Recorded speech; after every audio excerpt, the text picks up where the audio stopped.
Dans ce module, nous allons voir comment concrètement créer les questions ToSpark.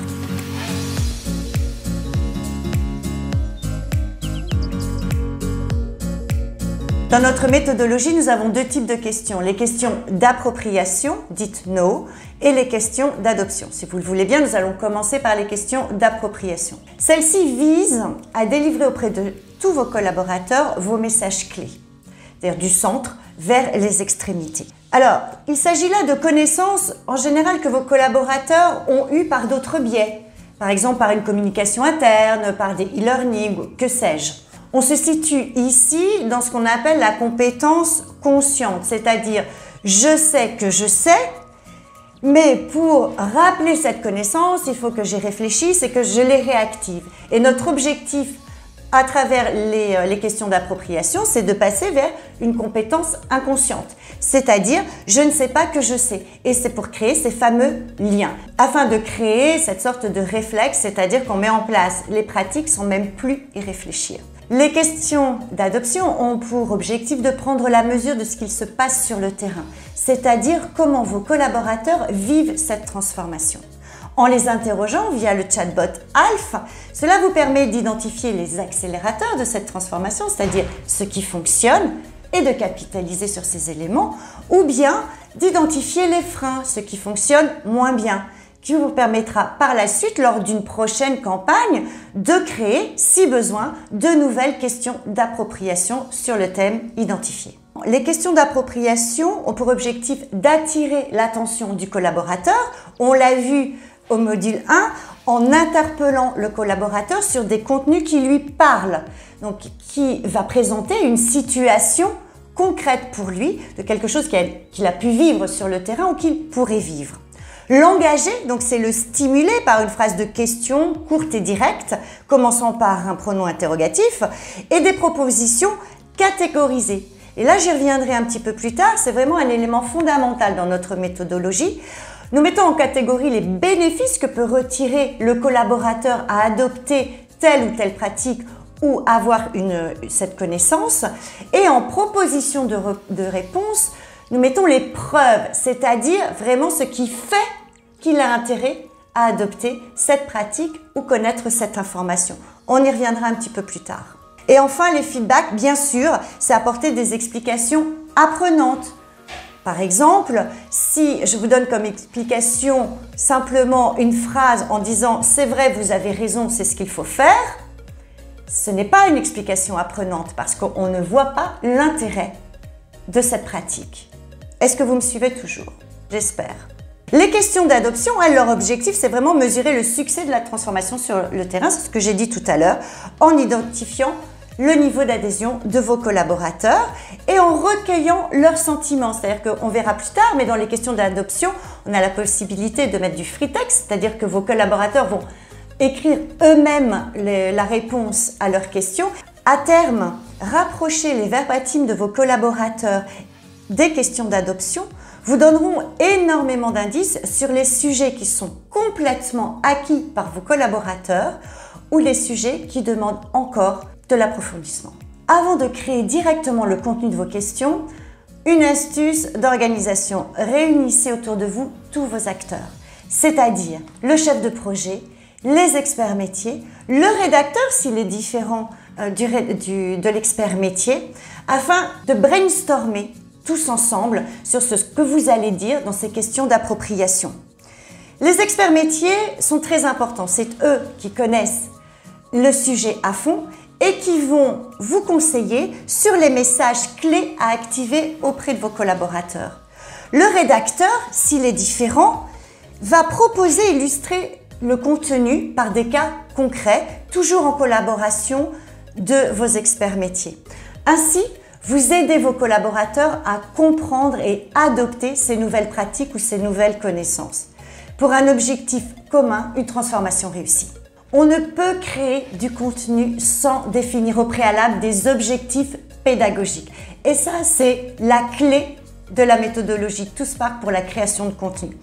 L'objectif pédagogique doit être tourné vers l'apprenant et non pas vers celui qui le délivre. C'est-à-dire, vous êtes expert métier, vous allez créer votre contenu non pas de votre point de vue, mais du point de vue du collaborateur. C'est lui qu'il faut convaincre. Vous, a priori, vous l'êtes déjà.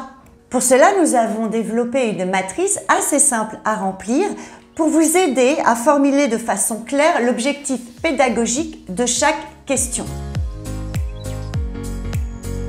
Nous allons voir un exemple très simple. Ici, nous travaillons sur une thématique de produit, sur du rebond commercial où l'enjeu était de proposer le bon produit au bon moment et à la bonne personne. L'objectif ici était de définir quel produit était adapté, d'en illustrer ses avantages afin, pour les conseillers, de mieux proposer ce produit aux clients. En catégorie, tout naturellement, nous avons mis les avantages pour le consommateur, c'est-à-dire la disponibilité des fonds, tranquillité et la souplesse et maîtrise. Et en proposition, nous avons illustré par des sortes de preuves ces avantages. Par exemple, pour la disponibilité des fonds, un déblocage des fonds sous 48 heures. Même chose pour les deux autres catégories. Ce qui est intéressant, et vous le voyez illustré ici par le chiffre 4, c'est qu'à partir d'une question, nous pouvons en faire 3 supplémentaires. C'est-à-dire qu'à partir d'un sujet, je peux créer 4 questions. Oui, mais comment? Eh bien, je vais aller encore plus dans le détail sur ce produit. Si nous prenons par exemple l'avantage de la tranquillité d'esprit pour le client, je vais faire une question tournée autour de ce thème-là, de cet avantage-là. Et là, je vais creuser un petit peu plus loin, c'est-à-dire que mes propositions d'origine, paiement des intérêts sur le montant utilisé et rythme de remboursement, je vais les mettre en catégorie. Et je vais créer de nouvelles propositions qui viendront illustrer chacun de ces avantages, mais de façon beaucoup plus détaillée. Alors, ne vous affolez pas, dit comme ça a l'air un peu compliqué, mais avec la pratique, vous verrez, ça viendra très vite. Une fois la question créée et écrite, voilà ce que ça va donner sur vos écrans de smartphone. Donc, je vous laisse découvrir. Le premier écran, c'est le contexte qui rappelle la situation donnée. Un contexte toujours assez court. Pourquoi? Parce que plus il y a de texte et plus vous allez décourager le collaborateur à aller jusqu'au bout du texte, et surtout, plus vous faites court, plus vous êtes certain d'adresser une seule information. Le risque ici, c'est de vouloir en dire trop. Voilà comment va être présentée la question sur vos écrans. Le premier écran présentera le contexte, le deuxième écran la phrase de question. Le troisième écran, vous verrez ici les 3 catégories représentées sur le troisième et quatrième écran. C'est une question select, c'est-à-dire que vous pouvez créer jusqu'à 3 catégories, 4 propositions communes aux 3 catégories, et les catégories seront présentées les unes à la suite des autres. On a aussi une autre façon de présenter une question ToSpark, c'est la question swipe. C'est exactement le même principe quant à sa création, c'est-à-dire que vous avez le contexte ici sur le premier écran, la phrase de question, et sur le troisième écran, vous voyez que les catégories, au lieu d'apparaître les unes après les autres, sont côte à côte. Donc là, bien évidemment, par cette forme, on est limité à 2 catégories, mais toujours 4 propositions de réponse que l'on va déplacer à droite ou à gauche sous la catégorie correspondante. J'attire votre attention sur un élément important. Les propositions de réponse sont les mêmes, quelles que soient les catégories. Pourquoi? Là encore, si vous avez des propositions de réponse différentes par catégorie, c'est bien que vous voulez dire plusieurs choses dans cette question. Il sera alors plus judicieux de scinder votre question en plusieurs questions supplémentaires pour ne pas adresser trop d'informations d'un coup et de fait diminuer l'efficacité de l'appropriation. Une fois que le collaborateur a répondu à sa question, il a un écran de feedback immédiat, c'est-à-dire s'il a répondu correctement ou s'il a malheureusement commis quelques erreurs. L'écran suivant va lui donner ses explications qui vont se déployer sous les propositions que vous voyez ici sur votre écran de gauche. Et en fin de question, vous avez l'explication générale. Alors, qu'est-ce que c'est que l'explication générale? À l'inverse de l'explication spécifique qui est une explication pour chacune des propositions de réponse, l'explication générale a pour objectif de donner des informations plus globales sur l'ensemble du thème abordé par la question. C'est l'occasion également de mettre des liens intranets vers de la communication un peu plus fournie que le collaborateur pourra prendre le temps de lire quand il le souhaitera. J'attire votre attention sur les questions qui ne fonctionnent pas, qu'on aura très envie de créer, mais qui ne marcheront pas auprès de vos collaborateurs d'un point de vue cognitif. Je vous ai préparé des captures d'écran avec quelques exemples. Si vous vous référez au premier écran, essayez de deviner pourquoi cette question ne fonctionne pas. Allez, je vais vous aider un petit peu. Si vous regardez bien, ici je suis sur l'écran de réponse, en général ce que je vais vous montrer à chaque fois. Si vous regardez bien, toutes les propositions de réponse sont justes. Qu'est-ce qui va se passer? Bien, à la première présentation de cette question, vous aurez un taux d'appropriation assez faible, on va dire de l'ordre de 50%, parce que vos collaborateurs seront habitués à un autre mode de question, c'est-à-dire des questions où on va classer les propositions par catégorie. Ils sont un peu déstabilisés par cette forme-là. Et puis, dans leur inconscient, ils chercheront la mauvaise réponse. C'est pourquoi ils se tromperont à la première itération. En revanche, à la seconde itération, nous allons faire un saut d'appropriation incroyable. On va friser les 80-90% d'appropriation. Non pas parce qu'ils auront compris et adopté la pratique que vous avez mis en avant ici. Non, parce qu'ils sont très intelligents et beaucoup plus finaux que ça. Ils auront compris que cette question, ah oui, c'est la question où toutes les réponses sont justes. Vous comprenez pourquoi ça ne marche pas? Le deuxième écran, vous voyez que la proposition de réponse, oui, non. Là, effectivement, les propositions ne sont guère apprenantes. D'autant qu'en plus, je n'ai pas d'explication spécifique. Le troisième écran, ici, nous avons 3 propositions incorrectes et une correcte. Outre le fait qu'il n'y a pas d'explication spécifique, que les propositions ne sont pas catégorisées, eh bien, je me demande ce que apportent les fausses réponses. Si c'est pour créer des fausses réponses de toutes pièces qui n'ont aucune sorte d'explication et d'intérêt par rapport au thème illustré dans la question, pourquoi les mettre si ce n'est pour induire vos collaborateurs en erreur? Or, ce n'est pas ce qu'on cherche, on ne cherche pas à les piéger. Enfin, le quatrième écran, je vous ai donné un indice en entourant la mauvaise réponse. Vous allez certainement sourire, vous voyez que cette proposition de réponse est complètement décalée par rapport aux autres propositions. Alors là, dès la première itération, je vous parie sur un 100% de taux d'appropriation. Ça ne veut pas dire encore une fois que vos collaborateurs auront retenu et compris les bonnes propositions. Ça veut dire qu'ils auront retenu la mauvaise proposition. Ici, on est carrément contre-productif. Sur ce nouvel exemple de question, sur l'écran de gauche, vous voyez que les propositions sont catégorisées. Vrai ou faux? Nous avons vu au préalable que les catégories mettent en avant, si possible, les avantages des propositions. Par vrai ou faux, on ne présente aucun avantage. Ça, c'est la première chose. Ensuite, on voit ici que les propositions sont assez longues. Nous recommandons, dans la mesure du possible, de faire des propositions courtes, quitte à en dire davantage dans des explications spécifiques. Notre recommandation est d'avoir 4 propositions maximum pour que le collaborateur prenne le temps de les lire et qu'il ne se désengage pas car il y a trop de contenu à lire. Sur les 2 derniers écrans, c'est un peu la même chose. Ici, j'arrive jusqu'à 9 propositions non catégorisées. Donc là, ce qu'il faudrait faire sur cette question, c'est d'une part, regarder les catégories et ne garder que celles qui sont vraiment importantes, 4 maximum, et les catégoriser. Quitte à citer les autres propositions, dites propositions peut-être secondaires, dans l'explication générale. Dans cet exemple-là, nous allons parler de la malédiction de l'expert. Bien évidemment, chaque expert est toujours ravi de parler de ce qu'il connaît le mieux. Et plus d'informations on donne, mieux on se porte. eh bien c'est très piégeant pour vos collaborateurs parce que vous aurez tendance en tant qu'expert à dire tout ce que vous savez et noyer le collaborateur sous un flux d'informations. Il ne pourra pas démêler l'important du moins important.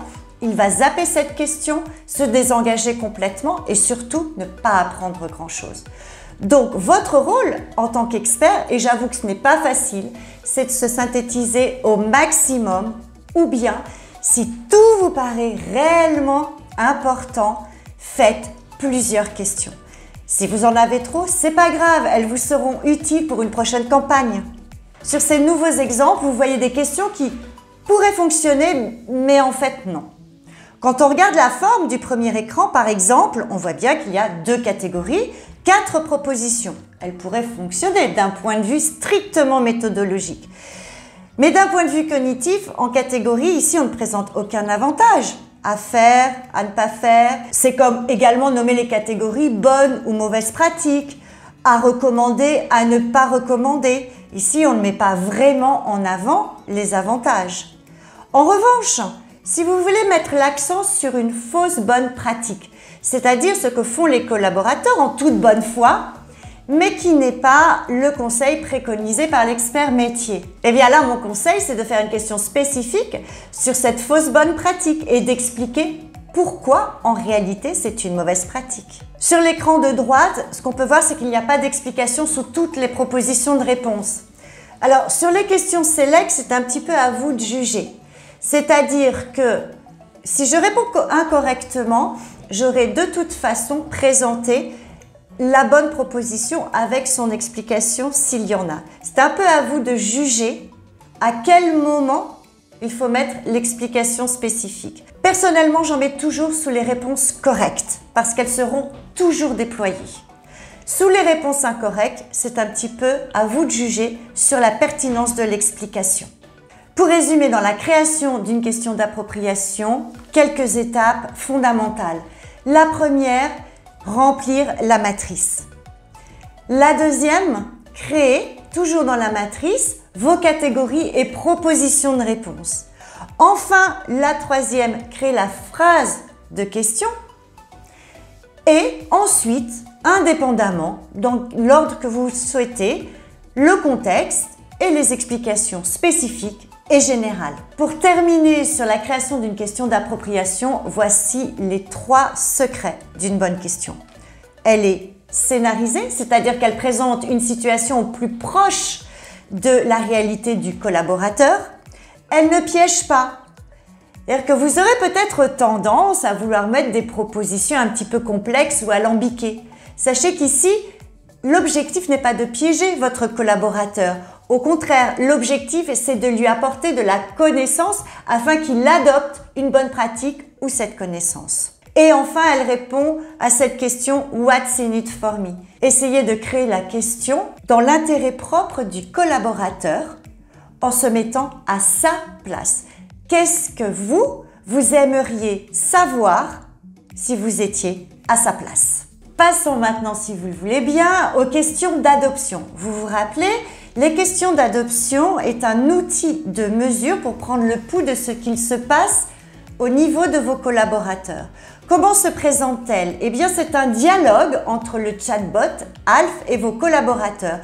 Le chatbot va poser des questions à vos collaborateurs, lesquels sont libres d'y répondre de façon bénévole et anonyme. L'objectif de ces dialogues dits d'adoption, c'est de prendre le pouls de ce qui se passe sur le terrain, de détecter les accélérateurs ou les freins de cette transformation et de mesurer vos KPIs. La première chose avant de créer des questions d'adoption, c'est de connaître, de savoir, d'identifier les indicateurs que vous souhaitez mesurer. Comme nous sommes sur un outil de mesure, il s'agit bien ici de quantifier. Vous voyez sur la question présentée ici, nous étions sur le thème du télétravail. La semaine dernière, à quelle fréquence ou combien de fois as-tu été informé par tes collègues de leur planning de télétravail? Ici, l'objectif de l'organisation était de connaître quel était le niveau de communication entre les travailleurs et les sédentaires, afin de savoir comment se passait leur collaboration dans ce contexte-là. En fonction des réponses données par les collaborateurs à cette première question, eh bien cela amène à une question suivante. Si dans cet exemple, si le collaborateur avait répondu à chaque fois ou quelques fois, eh bien il est amené à cette question suivante. Génial, quel bénéfice en as-tu retiré? À l'inverse, si la question était plutôt négative, presque jamais ou jamais, il avait la question présentée ici. Je suis navré de l'apprendre. Quel en a été l'impact sur ton travail ou celui de tes collègues? Ici, l'intérêt, c'est de connaître ce qui fonctionne ou ce qui fonctionne moins bien. Vous vous souvenez, tout à l'heure, je vous parlais d'accélérateur ou de frein.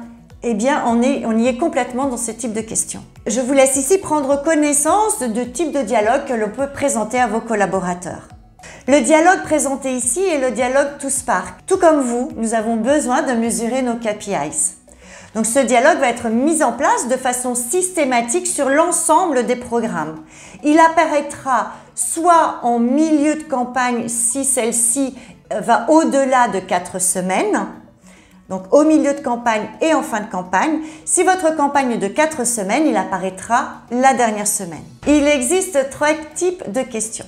Les questions d'adoption ou mood, où ici le participant répond par une appréciation basée sur l'échelle de Likert. C'est une échelle de satisfaction en fonction des KPIs définis en amont. Donc en général, on propose 2 à 4 réponses, pas plus, sinon ça devient assez long. Des réponses qui seraient par exemple oui très satisfait, oui assez satisfait, etc. Ici, nous évitons la réponse intermédiaire. Ce qu'on cherche à savoir, c'est ce que pense réellement le collaborateur.